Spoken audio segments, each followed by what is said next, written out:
आदरणीय श्रोतागण, देखिए, जैसे कि हमने पहले भी विचार रखे थे आपके सम्मुख कि ऐसी जानकारियां स्वास्थ्य संबंधी वो आपके साथ साझा करते रहेंगे जो आपको नवीन भी लगेगी और शास्त्रीय भी होगी और स्वास्थ्य के लिए बहुत ही लाभकारी होगी और सरल से नियम, लेकिन उनका पालन करना बहुत लाभदायक होता है। तो भोजन संबंधी एक नियम है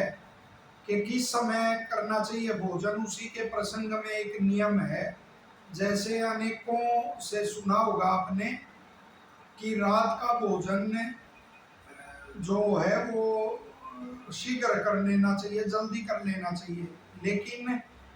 उसमें इस नियम का पालन करते हुए अनेक मैंने ऐसे देखे, आपने भी देखे होंगे, कि जो संध्या के समय खाते हैं, यानी जब दिन और रात की संधि होती है, सूर्य अस्ताचल को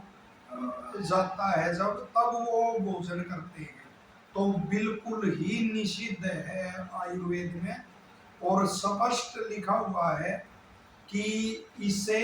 व्याधि उत्पन्न होती है। मैंने स्वयं भी देखे हैं, वो बड़े चाव से बताते हैं कि हम इस समय भोजन करते हैं, लेकिन मैंने उनको स्वयं देखा है, मैंने नज़ले आदि रोगों का शिकार हुआ तो इस समय भोजन नहीं करना चाहिए। दूसरा, जो संध्या का समय यानी दिन और रात की जब संधि होती है, उसमें भोजन करने से लिखा हुआ है आयुर्वेद में कि व्याधि उत्पन्न होती है। साथ ही उस समय यदि संतान उत्पन्न करने के लिए पति पत्नी संपर्क करते हैं तो वो संतान भी विकार युक्त होती है, तो वो स्वास्थ्य से भी स्वभाव से भी निश्चित तौर पे विकार युक्त संतान होती है। साथ ही हमें तो हैरानी होती है जब सत्य शास्त्रों का अध्ययन किया कि कैसे हमारे वृद्ध जन सेत रहते थे। हम जब इस समय पढ़ते थे एक आध बार, तो हमारे दादाजी बिल्कुल मना कर देते थे कि ये पढ़ने का समय भी नहीं है। तो आयुर्वेद में स्पष्ट लिखा हुआ है कि उस समय पढ़ने से आयु घटती है और साथ ही मार्ग गमन आदि भी उस समय नहीं करना चाहिए। तो ये समय केवल, जैसे देखो, परमात्मा का कितना बढ़िया नियम है कि जो पिंड में है वही ब्रह्मांड में है, तो वो संधि दिन रात की है, तो उस समय अपनी आत्मा का को परमात्मा से वो उसका मेल करना चाहिए, परमात्मा का साक्षात करने का प्रयास करना चाहिए। और जैसे ऋषि दयानंद जी लिखते हैं कि संध्या के दो ही समय हैं, सुबह के समय जब दिन रात की वो संधि होती है और शाम के समय।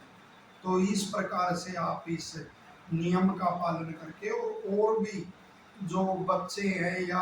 आपके जो मित्र जन हैं, तो उनमें इसका प्रचार करके इस तरह से